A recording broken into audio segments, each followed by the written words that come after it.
నగరంలోని stone house పేటలో వెలసి ఉన్న శ్రీ కన్యకా పరమేశ్వరి దేవాలయం నందు దేవస్థాన ధర్మకర్తల మండలి ఆధ్వర్యంలో మీడియా సమావేశం నిర్వహించారు. ఈ సందర్భంగా వారు మాట్లాడుతూ, నెల్లూరు నగరంలోని స్టోన్ హౌస్ పేటలో వెలసి ఉన్న శ్రీ కన్యకా పరమేశ్వరి దేవస్థానంలో శ్రీదేవి శరన్నవరాత్రి మహోత్సవ కార్యక్రమానికి నెల్లూరు జిల్లాలోని భక్తులు అందరూ హాజరు కావాలని పిలుపునిచ్చారు. స్వస్తిశ్రీ క్రోధినామ సంవత్సర ఆశ్వయుజ శుద్ధ పాడ్యమి మొదలు శుద్ధ ఏకాదశి వరకు దేవి శరన్నవరాత్రి మహోత్సవములు అత్యంత వైభవంగా జరుగునని తెలిపారు. ప్రతినిత్యం ఉదయం 6 గంటల నుండి అమ్మవారికి శ్రీ సూక్త అభిషేకము, శ్రీ అమ్మవారి అష్టోత్తర సహస్రనామార్చన, త్రిశతి దేవి ఖడ్గమాల సప్తసతి పారాయణం పూజలు జరుగునని తెలిపారు. సాయంత్రం 6 గంటల నుండి మూలవర్లకు పూలంగి సేవ అలంకారము, వేదికపై ఉత్సవ మూర్తులకు ప్రతిరోజు ఒక్కొక్క నవదుర్గ అలంకారం విశేషంగా జరుగునని తెలిపారు. ప్రతిరోజు సాయంత్రం 6 గంటల నుండి కళాకారులచే విశేష సాంస్కృతిక కార్యక్రమాలు జరుగునని తెలిపారు. అదేవిధంగా 3వ తేదీ నుండి కులశస్థాపన రోజు ఉదయం 7 గంటలకు 1008 మంది మహిళలుచే కలిశాలతో రంగనాయకులపేట గుడి వద్ద నుండి ఊరేగింపుగా బయలుదేరి శ్రీ కన్యకా పరమేశ్వరి దేవస్థానం నందు అమ్మవారికి ధర్మదర్శనం మీద అభిషేకం చేసిన తర్వాతమ్మవారి వెండి ప్రతిమ ఇవ్వబడునని తెలిపారు. మహిళలందరూ ఎరుపు రంగు వస్త్రములతో రావాలని కోరారు.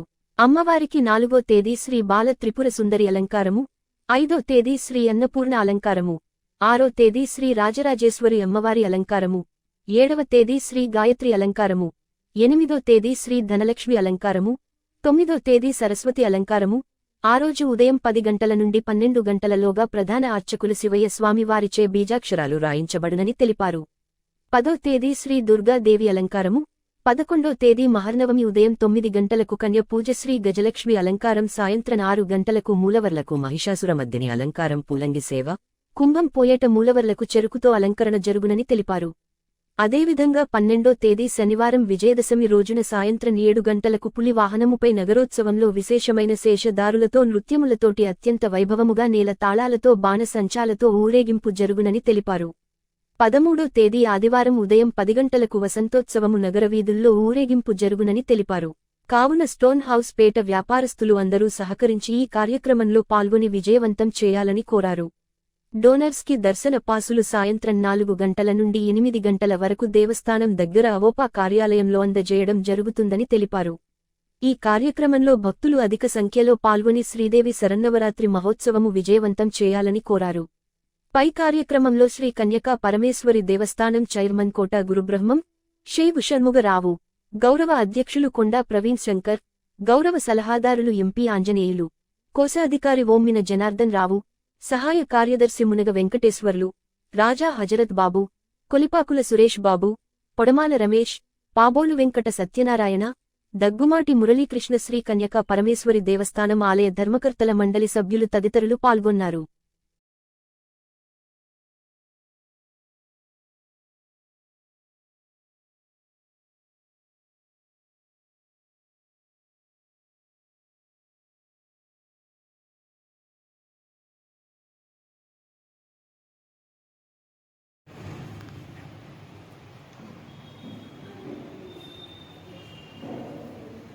స్వస్తిశ్రీ క్రోధినామ సంవత్సర ఆశ్వయుజ శుద్ధ పాడ్యమి మొదలు శుద్ధ ఏకాదశి వరకు, అంటే 3/10/2024 గురువారం నుండి 13/10/2024 ఆదివారం వరకు శ్రీ దేవీ శరన్నవరాత్రి మహోత్సవాలు అత్యంత వైభవంగా జరుపబడును.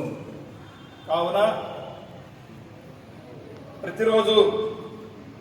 ప్రతినిత్యం ఉదయం 6 నుండి అమ్మవారికి సూక్ష్మ అభిషేకము, అమ్మవారికి అష్టోత్తర సహస్రనామార్చన, త్రిశతి దేవి ఖడ్గమాల పారాయణము పూజలు జరుగును.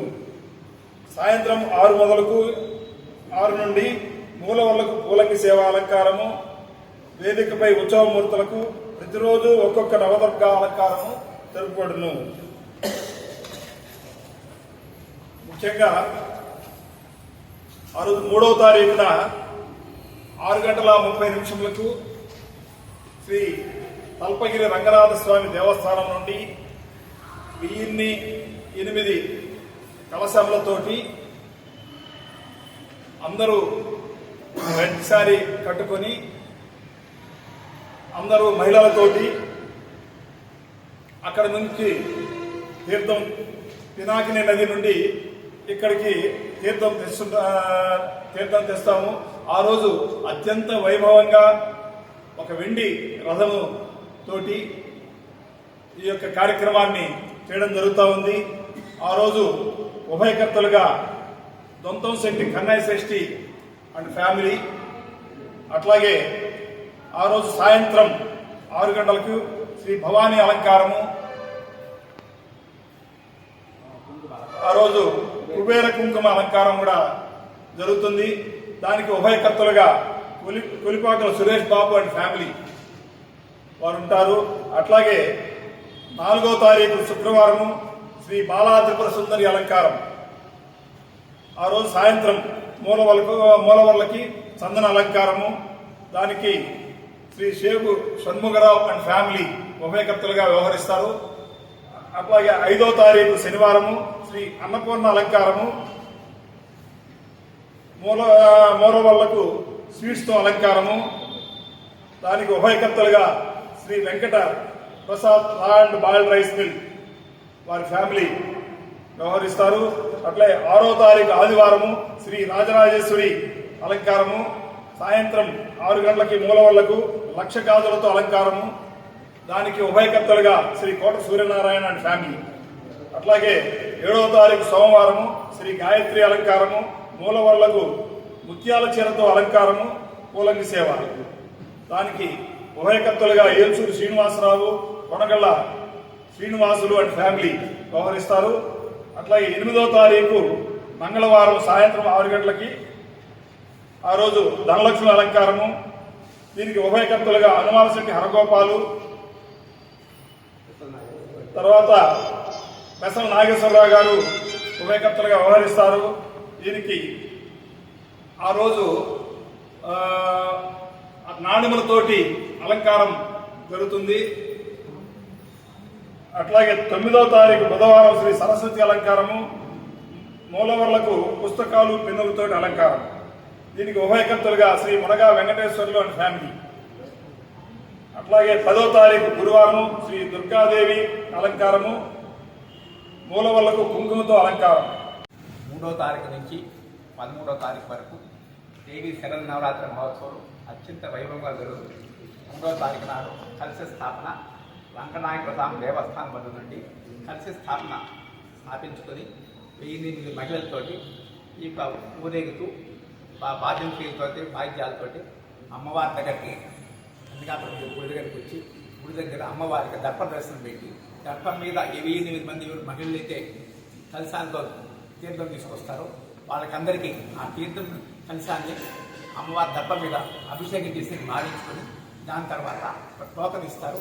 ఆ టోకన్ తీసుకుని ఇస్తే వాళ్ళకి అమ్మవారి వెండి డాల్కి ఇస్తారు. ప్రతి ఒక్కరికి ఈ మహిళలందరూ 1008 చీరలు కట్టుకొని ప్రతి ఒక్కరు రావాల్సిన కూర్చున్నాము. ఉదయం పూట ప్రతి ఒక్కరూ 4 గంటల నుంచి దేవాలయం తీసుకుంటుంది. 4 గంటలు ప్రదర్శన చేసేవాళ్ళు ఎవరైనా ప్రదర్శన చేయొచ్చు. ఉదయం 4 గంటల నుంచి మధ్యాహ్నం 12 గంటల దాకా ప్రదర్శన చేయొచ్చు. సాయంకాలం వీలు కాదు, బార్కెట్ కట్టేసి ఉంటాను కాబట్టి పగులు పోతే దర్శనాలు చేసుకోవడానికి ప్రదర్శనాలు చేసుకోవడానికి అవకాశం ఉంటుంది. ప్రతి ఒక్కరు గమనించుకోవాల్సిందిగా కోరుచున్నాము. ఈ ఖడ్గమాల ఇది 3వ తారీఖు నుంచి మహర్నవమి వరకు 11వ తారీఖు వరకు 9 రోజులు మహర్నవమి వరకు ఖడ్గమాల పూజ చేస్తాం. ప్రతి ఒక్కరికి 600 రూపాయలు కట్టిన వాళ్ళకి ప్రతి ఒక్కరికి ఖడ్గమాల పూజ చేస్తాము. ఈ ఖడ్గమాల పూజ అనేది చాలా అద్భుతమైంది. వాళ్ళ పేరు గోత్రాలతో చదివి అమ్మవారి కలిసి పూజ చేస్తాము. ప్రతి ఒక్కరూ కట్టవలసిందిగా కోరుచున్నాము. ఇది కాకుండా మహర్నవమి రోజు అమ్మవారు బౌద్ధ రూపంలో ఉంటుంది. అమ్మవారు మహిషాసుర మర్దనం అయిపోయిన తర్వాత తెల్లవారి ఆమె శాంతించే దానికోసము విజయదశమి రోజు 1008 కలశాలతోటి అమ్మవారికి అభిషేకం చేస్తాం. డైరెక్ట్ ఆ నిత్య దర్శనం అమ్మవారి మూల విరాట్ దర్శనం ఎప్పుడు సంవత్సరంలో ఒక రోజు మాత్రమే చేస్తాం. ఆ రోజు అమ్మవారికి ఎప్పుడు దర్శనం రోజు నిత్యం అభిషేకం చేస్తాం. అమ్మవారికి అభిషేకం ఎవరికి చూపించు శ్రీమూర్తి కాబట్టి ఆ రోజు విజయదశమి రోజు అమ్మవారికి వస్త్రం కట్టుకొని దాని తర్వాత ప్రజా దర్శనం ఇస్తాం. ఆ రోజు అభిషేకం చేస్తాం శాంతికి దానికోసం. ఆ రోజు ప్రతి ఒక్కరూ 600 రూపాయలు కట్టిన వాళ్ళకి వాళ్ళ పేరు గోత్రాలతోటి అభిషేకం చేసి తీర్థ ప్రసాదాలు ఇస్తాము. గిఫ్ట్ కూడా ఇస్తాము. వాటికి 600 రూపాయలు కట్టిన వాళ్ళకి ప్రతి ఒక్కరికి గిఫ్ట్లు ఇస్తాం. ప్రతి ఒక్కరూ అమ్మవారి దర్శనం చేసుకుని తీర్థ ప్రసాదాలు తీసుకోవాల్సిందిగా కోరుచున్నాము. సాయంకాలం పూట విశేషమైన అలంకారాలు ఉంటాయి. ఒకరోజు కుబేర కుంకుమ, ఒకరోజు గాజులతోటి, ఒకరోజు వచ్చి చిన్న అలంకారము, ఒకరోజు కుంకుమ అలంకారము, ఒకరోజు వచ్చి ముత్యాల అలంకారము, ఒకరోజు వచ్చేసి ఇట్లా రకరకాలుగా అలంకారాలు ఉంటాయి. అన్ని అలంకారాలు అద్భుతంగా ఉంటాయి. సాయంకాలం పూట ప్రతి ఒక్కరూ వచ్చి అమ్మవారిని దర్శనం చేసుకొని కూర్చున్నాము. విజయదశమి రోజు గ్రామోత్సవం ఉంటుంది. ఆ గ్రామోత్సవంలో 8 స్టార్ట్ అవుతుంది గ్రామోత్సవం. విశేషమైన అలంకారంతో గ్రామోత్సవం ప్రజల్లో జరుగుతుంది. సంవత్సరంలో 2 మాటలు మాత్రమే అమ్మవారి జయంతి ఉత్సవంలో అమ్మవారు బయటకు వస్తుంది.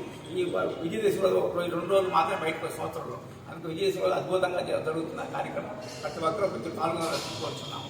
వసంతోత్సవం ఉంటుంది. వసంతోత్సవం వచ్చేసి ఇక్కడి నుంచి మన బాలానగర్ ఉభయకర్త ఉన్నాడు. ఉపకర్త ఆయన సోముడు కొడుకు శ్రీనివాసులు. వాళ్ళ ఇంటి దాకా పోతే బాజాబంది వెళ్తే అక్కడికి వెళ్తుంది వసంతోత్సవం. ఈ వసంతోత్సవం అందరూ పాల్గొని అమ్మవారి శాంతి పనిచేయడానికి చేసే పూజది వసంతోత్సవం. ఈ నవరాత్రిలో బాగా ఉగ్రరూపాన్ని తగ్గించడానికే ఈ యొక్క వసంతోత్సవం. ఈ వసంతోత్సవంలో ప్రతి ఒక్కరు 6 భక్తులందరూ పాల్గొని ఈ యొక్క ఉత్సవాన్ని విజయవంతం చేస్తారని కోరుకుంటున్నాం.